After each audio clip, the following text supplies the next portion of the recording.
that when she didn't want sex, he would beat her up. She told me that he blacked her eye. She told me that he broke her jaw. And her mother never believed her. And her mother forced her to be with this man. This is what she's told me out of her own mouth. Okay? Then, the more we started dealing,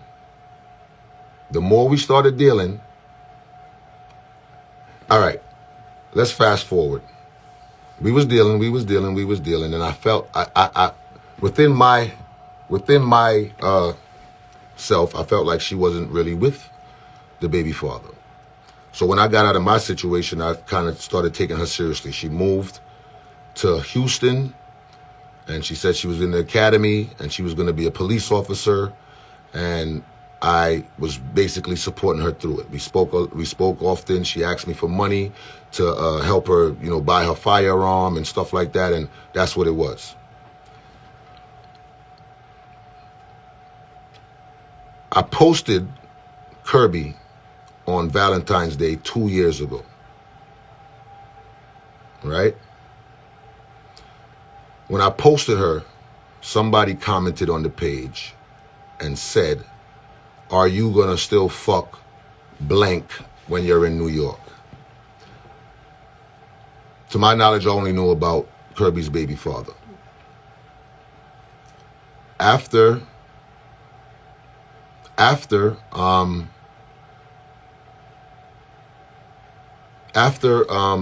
this comment was on my page, she had no choice but to tell me about a dude that she was sleeping with in New York.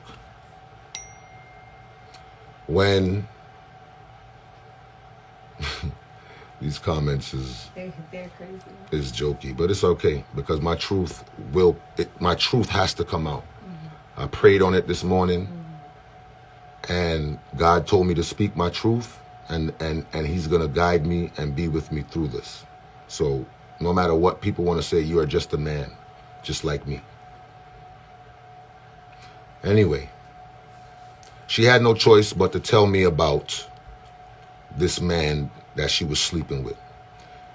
She told me that she was sleeping with this man since she was 15, and this man was older than her. He was about 24 or whatever. Come to find out that this man she was sleeping with was also her niece's uncle. Now, I saw a problem with that in myself already. But I also felt genuine love for Kirby. I also felt that I can help her through certain things. I also felt that I know she's younger than me, and I know she needs to grow, but I'm going to be there for her and with her to help her grow.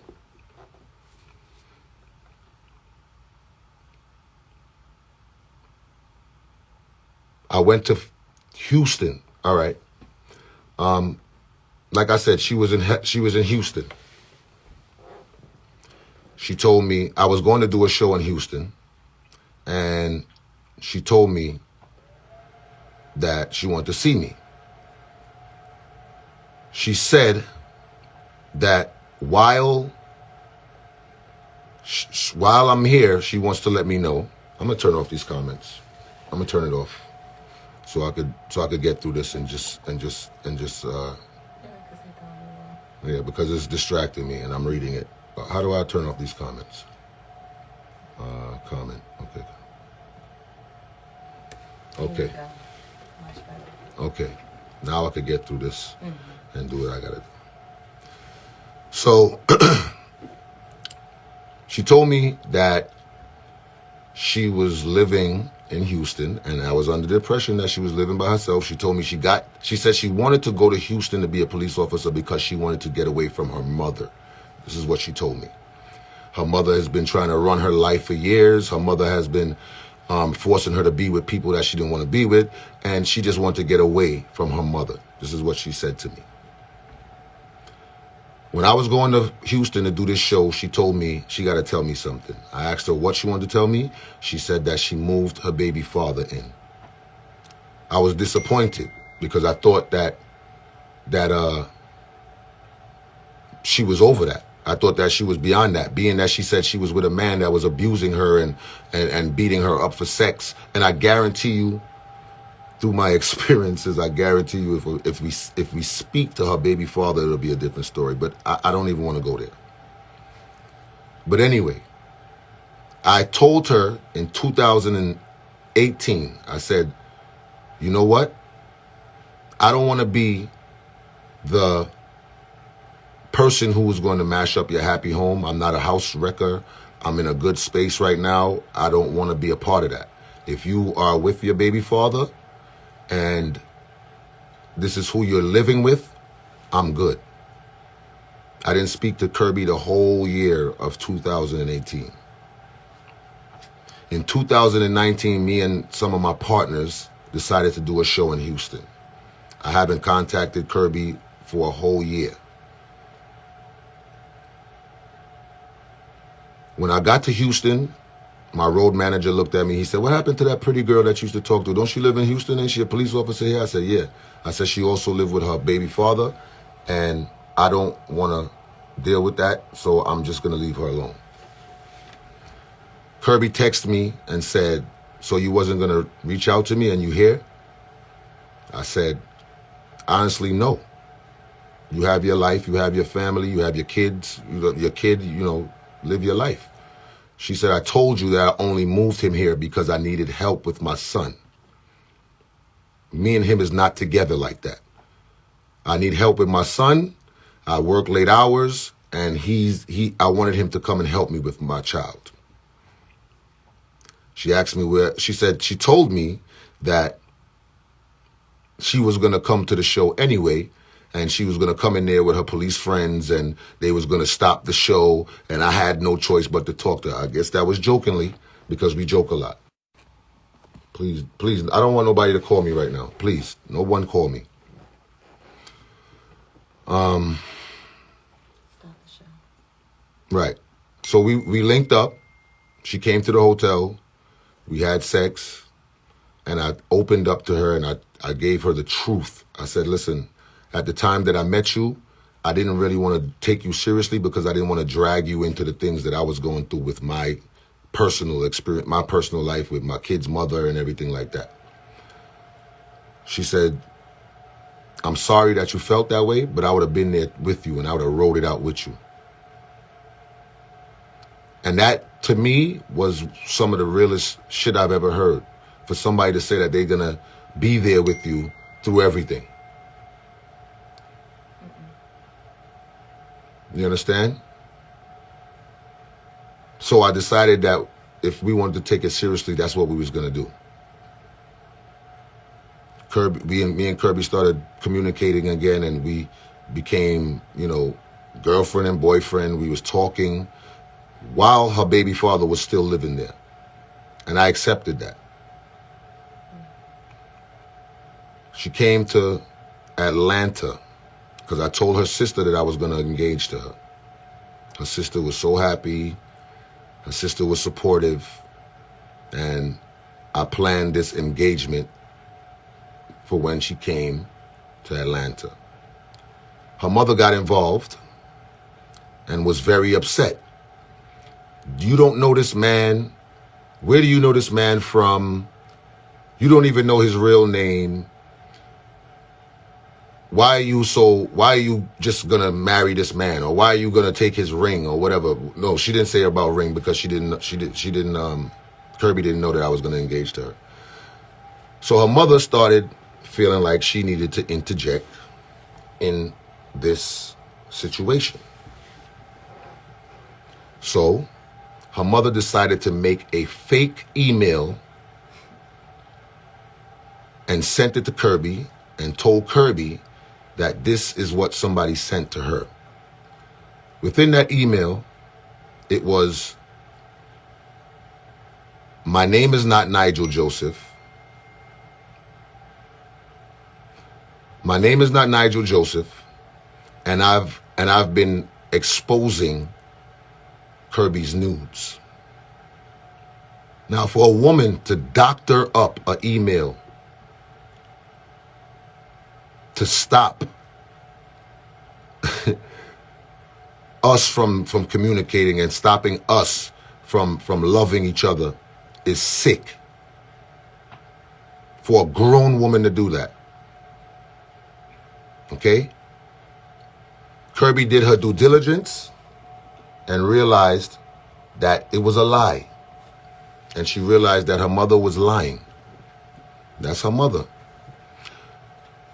Of course, she's going to forgive her mother. She was very distraught about it, but she also, that's her mother. I expect her to forgive her mother.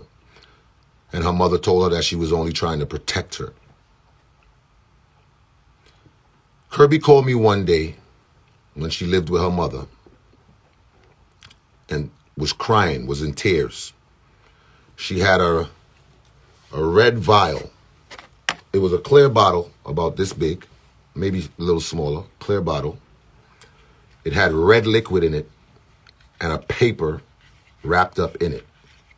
She called me on FaceTime. She was crying. And I said, what's the matter? And she told me, I found, my grandmother sent me in her purse to get something, and I found this in it. She poured the liquid out. I'm not sure, but I think she even tasted it. And she was like, it's sweet. She broke the bottle. She unraveled the paper. And on this paper, it says Kirby. And I don't, like I said, I don't have a reason to lie. I'm speaking my truth today. Because I'm just speaking my truth. So anyway, she unraveled this paper, and the paper said, Kirby, submit to QAin. Kirby, love QAin. Kirby, never leave QAin. She said, my mother and my grandmother is wicked, yo. They really voodooing me to stay with this man. So this is something that they've been into, obviously. Moving forward, I proposed to Kirby because I loved her. Nothing more. I was who I am before Kirby, and I'm definitely going to be who I am after Kirby. Kirby told me that she was going to leave her job, and she wanted to move so that we could be together in Atlanta. We both agreed on that. I went to Houston, and I paid for the U-Haul. Me and my kids helped her pack all of her stuff, and we drove 14 hours from Houston to Atlanta so that we can be together. The plan was that Kirby was supposed to take FMLA for 2 months. During that 2 months, she was supposed to do her transfer paper. She was supposed to do a lateral program, which means she didn't have to go through the academy again. They would just recognize that she was a police officer in Houston, and she would become a police officer here in Georgia. Well, that FMLA lasted 2 years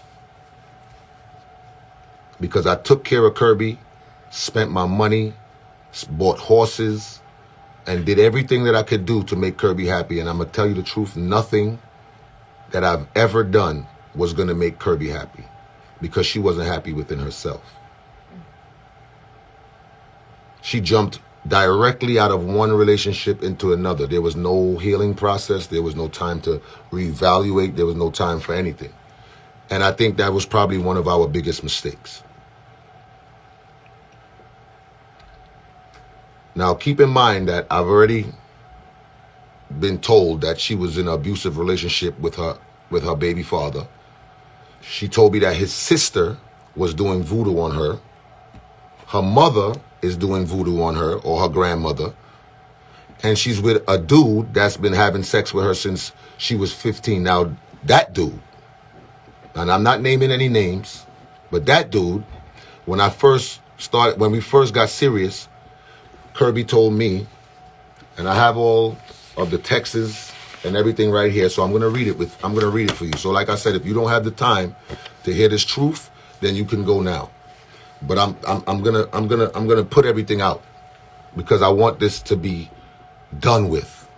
And like I said, I'm not responding after any type of backlash, any type of rebuttals, responses. I'm going to move on after this. So the guy that she was dealing with, which is her niece's uncle, when we decided to get serious, she told me, I don't know if this is the story, I don't know if this is correct, but she told me that this man was threatening her to put out her sex tape. The sex tapes that he has with her, he was threatening her. He said he was going to make paper. He's going to print papers with her nudes and put it all over the hood because she's originally from Schenectady and Empire. So he was going to put it all over there and all of that. I reached out to some friends that have that's mutual friends with him, and I explained to them. I said, listen, if he disrespects her like that and puts out her nudes, then he's disrespecting me, and that can't happen. When they spoke to him, he said he was in his feelings, and he did say that, but he's not going to do that. It's all good. Shorty could go ahead and whatever. So the abuse, the sexual abuse, the putting out of sex tapes has been a cycle for Kirby. I don't think it's a coincidence. I think it's a cycle. Moving on. It's a shame to experience these things. And like I said, I'm so apologetic to the women that went through domestic violence, been beat up and all of these things and abused and all of these things. It's really unfortunate. And as a kid growing up, I'm going to put my truth all the way out here. As a kid growing up, I watched my mother. We went to my father's house and my mother went to tell him that I needed a bicycle. I was 6 years old. She went to his house. She told my father, your son needs a bicycle. Your son needs a bicycle. And my father looked out the window and he told her that if he comes downstairs, she's going to regret it. My mother and my father wasn't together at the time. He had his family. My mother had her people. And that's what it was. But I remember it like it was yesterday because this is something that I've lived through all my life. I was 6 years old. And these things I've confided into Kirby with. My father came downstairs with a machete in his hand. The story that I was told was that he tried to hit her with the side of the machete. But he chopped my mother's hand. And my mother's hand was hanging from a thread. And I sat there as a 6-year-old child and watched that whole thing.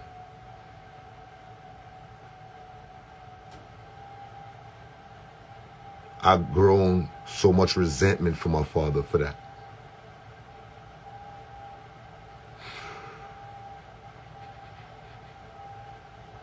I've held so much things back. And I use my comedy and my drive to become who I am today. So for somebody to try to destroy me after I've been nothing but good to this person,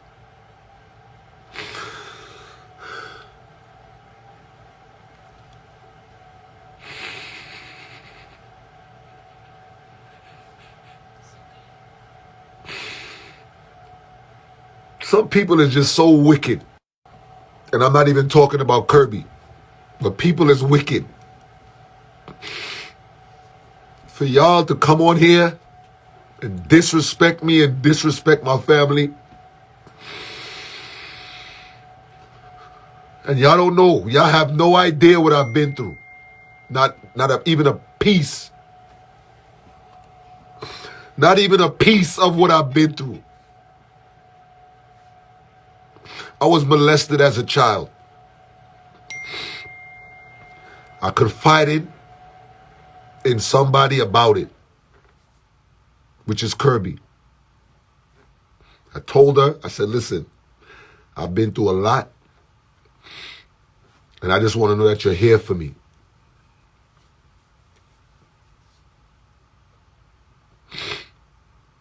I told her I was molested as a child from a male family member. And she took that and she used it as ammunition. We had an argument. She told me that I'm a faggot. She told me that my mother allowed somebody to molest me for 4 years. She threw all of that in my face. Yes, I'm not perfect. But I tried my best not to entertain the insults.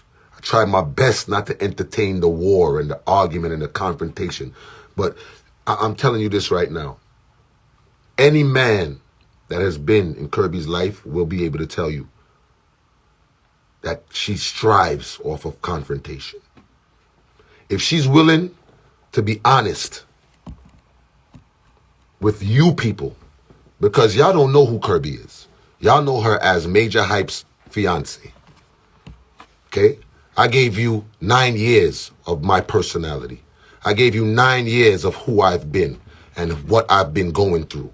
I gave you 9 years of my life. You know Kirby because I introduced the world to her. I made it known that this was my wife. I've never put up a woman on my Instagram. I made it known. So for you the people to come on here and second guess my love for Kirby, for you people to come on here and judge what I've done in my relationship, the nerve of you people. And y'all need to check yourself because everybody go through situations. And that's why I come on here and I motivate people. That's why I play music. That's why I encourage people because I know a lot of us may not want to talk about the things that we've been through, and it's easier to laugh at somebody else's issues when we're trying to hide our own. Molestation is not a joke.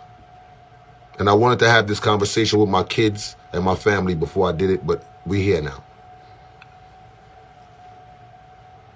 For you to confide into somebody and that's what they do. And I have a lot of screenshots and a lot of texts that I'm gonna read out and I'm gonna show you. Okay?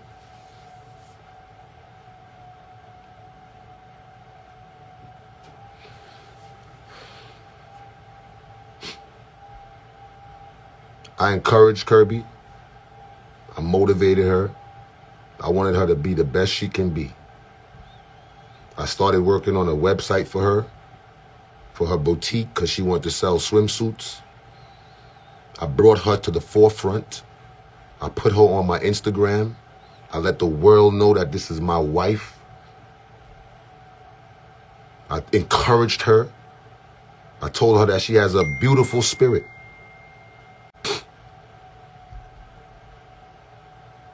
That's why she started doing lives last week.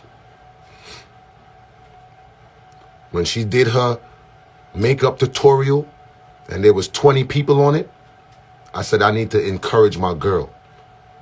I need to support her. I went and got the Mitzi outfit.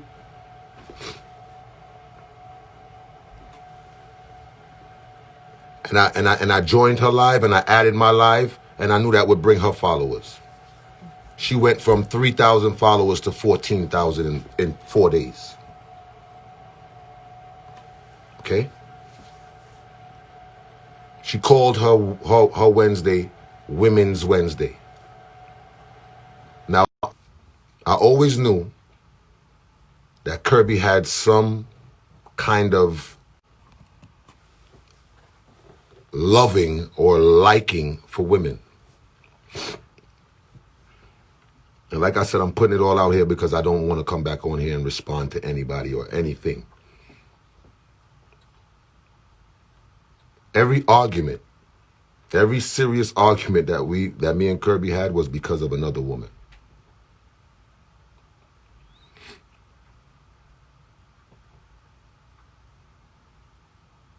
And not on my behalf either. From the day I met Kirby up until 2 weeks ago, I never interacted with another woman in that whole situation. I interacted as far as conversation, yes. Flirting, yes. But sexually, because I knew what I wanted. Now, about this sex tape. Deep in Kirby's heart, and I'm looking you dead in your eyes, Kirby, because I know you got your little scum team watching. But deep in my heart, I know that you released that. You released it. This is Kirby's old phone right here. This is her old phone. I did break her phone. Yes, I did. I broke it. You know why I broke it? Because let me get to this part of it. Last week, I went to Fort Lauderdale to do a show. A friend of mine said that she wanted to come to the show. I bought her a ticket. She came. She came to the show.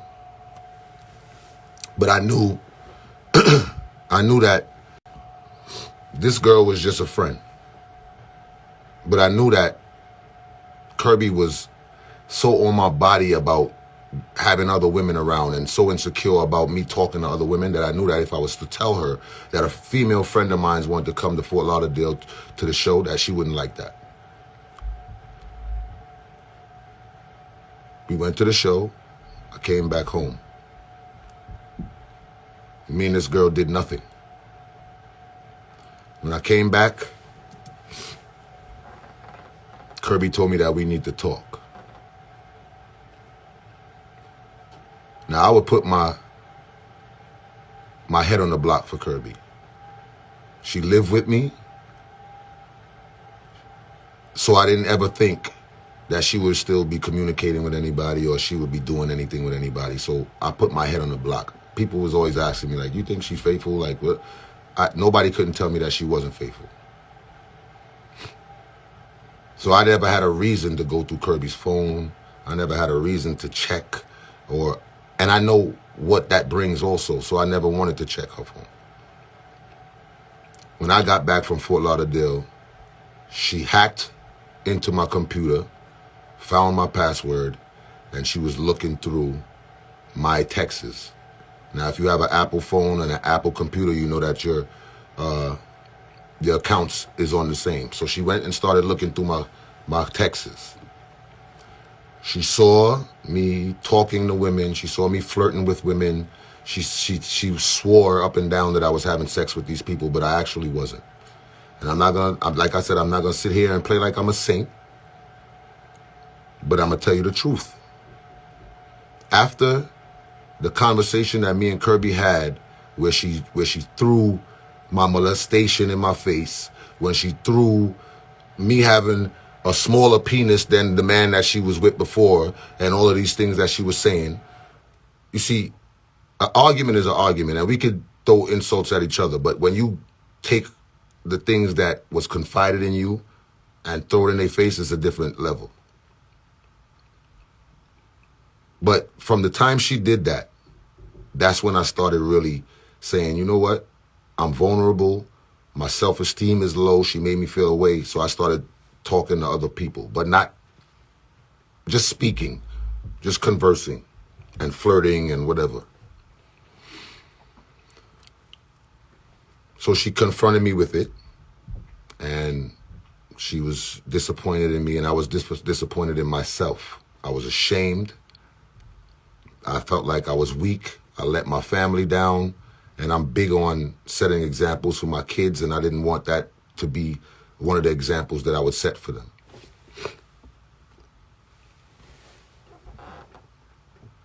So I begged her for her forgiveness.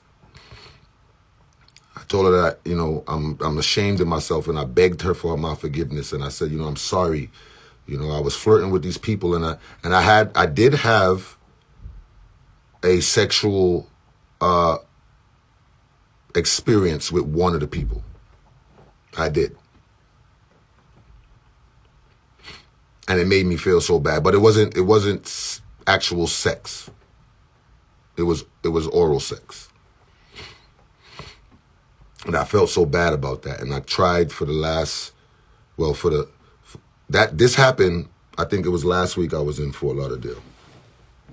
And this happened, and I got back home, I think, on Sunday. And Monday, Tuesday, I was just trying my best to prove to her that, you know, I'm taking accountability, and I'm so sorry, and, you know, I didn't want that for us, and, you know what I'm saying, and stuff like that. And she was really hard on me about it, which I expected. I expected her to be hard, and I was ready for whatever the consequences were. At the same time, I thought to myself, why is this girl always have the need to check my stuff? Why does she always have the need to go through my things? If I go out to a party and I'm with, say, DJ Young Chow, or I'm with Steely Bashman, she has to go on their story to see what I'm doing because she know I'm not going to post anything crazy. And I just was wondering why. Why does she have to go so hard for this whole, like, I'm cheating thing? And I'm not. And I said, you know what? People who do this, they do it because they have something to hide. And this is when I took her phone. Kirby, she said, you want to go through my phone? All right, let me open it. Now, you know these phones is Face ID and code and all of that. I said, I don't need to do it in front of you. So when I had her phone, she was chasing me for the phone in her vehicle, chasing me. I was driving my Bentley. She was driving her CLA, and she's chasing me through the streets for this phone. We went to somebody who I thought was my friend. We went to her house, and her house is it's on a street. Kirby blocked off the street so that I couldn't go anywhere. But if a car came, and she had no choice but to move her car, and I had to move my car too. So I pulled in a driveway. Kirby blocked me in the people's driveway. As I was reversing, she pulled her car up, and my car touched her car. Of course, she's going to exaggerate it and say that I rammed her car. But I want y'all to challenge her. Ask her to see the damage on her car since I rammed her car. Because I'm not going to take my Bentley that I work hard for and ram anybody's car. So she didn't want to open her phone for some strange reason. I spoke to one of my friends. I said, yo, bro, I'm trying to, I think that Kirby has something to hide. I said, she don't want to open the phone for some obvious reason or whatever the case may be. And he said, well, if she don't want to open her phone, you already got your answer. But I had to see. So later that evening, she told me she was going to open her phone, and she kind of tried to gear me up for what I was going to see, because she said, you're not going to see anything like what's in your phone. Turned out that she was right, because I seen way more than what was ever in my phone. I opened her phone. Well, she opened it. I was in the theater room downstairs. I was going through her phone, and I went to her pictures first. That was the first place I went. She was upstairs. She was in the guest room. And I was going through the phone, and I'm looking at stuff. And I started to see,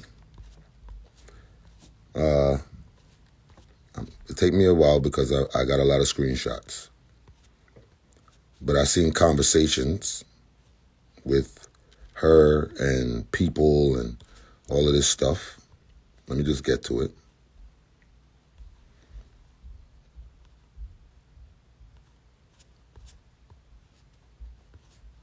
Now,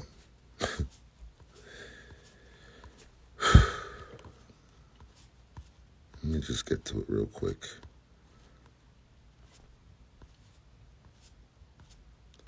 These are the things that I started to see in her phone.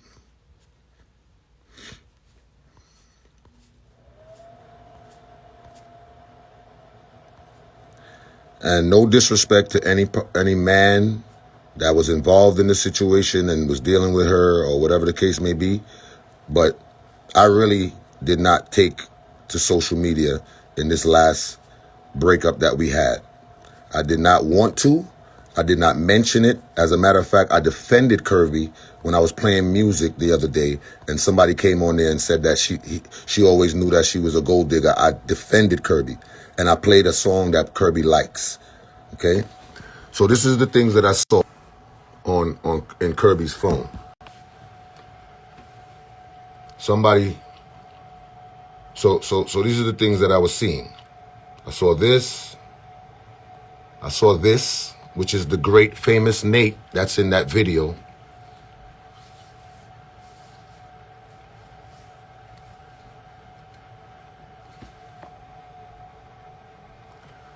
I saw this.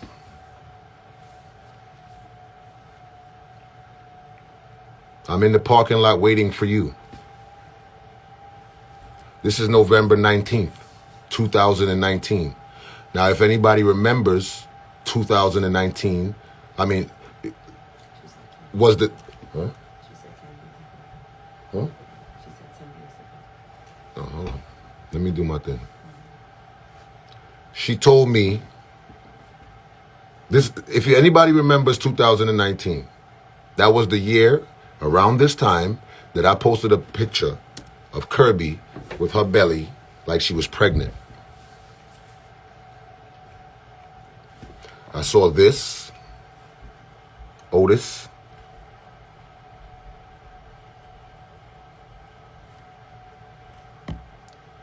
December 25th, I saw this.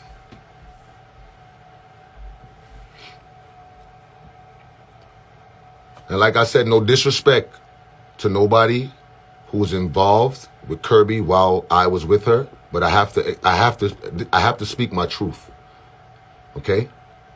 And this is all of 2019. So you're accusing me of cheating on you in 2020. But this is what you was doing all of 2019.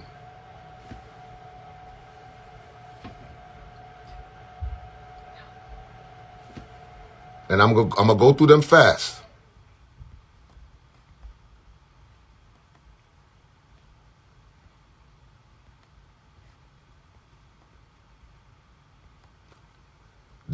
I'm going through them. This is all 2019.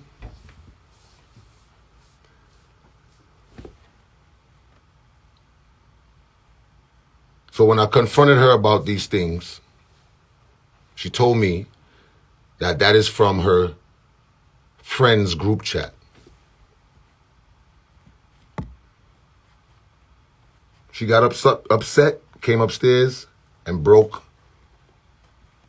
my light in the kitchen. Okay? And like I said, I'm going to take my time and do what I got to do because like I said, at the end of the day, I'm not coming back. I'm not answering. So this is Nate. Okay? This is Nate.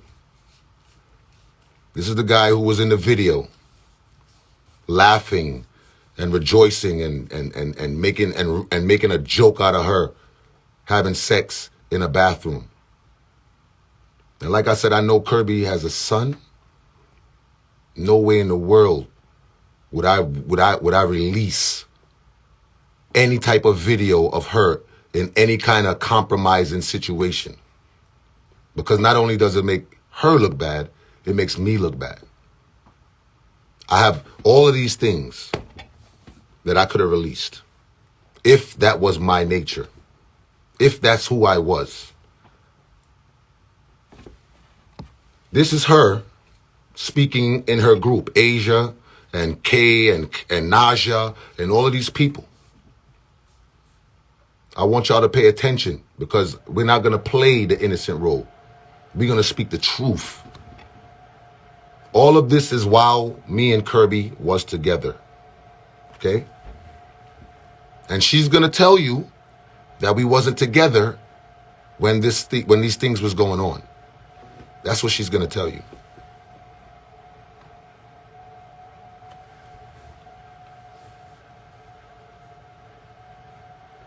Okay?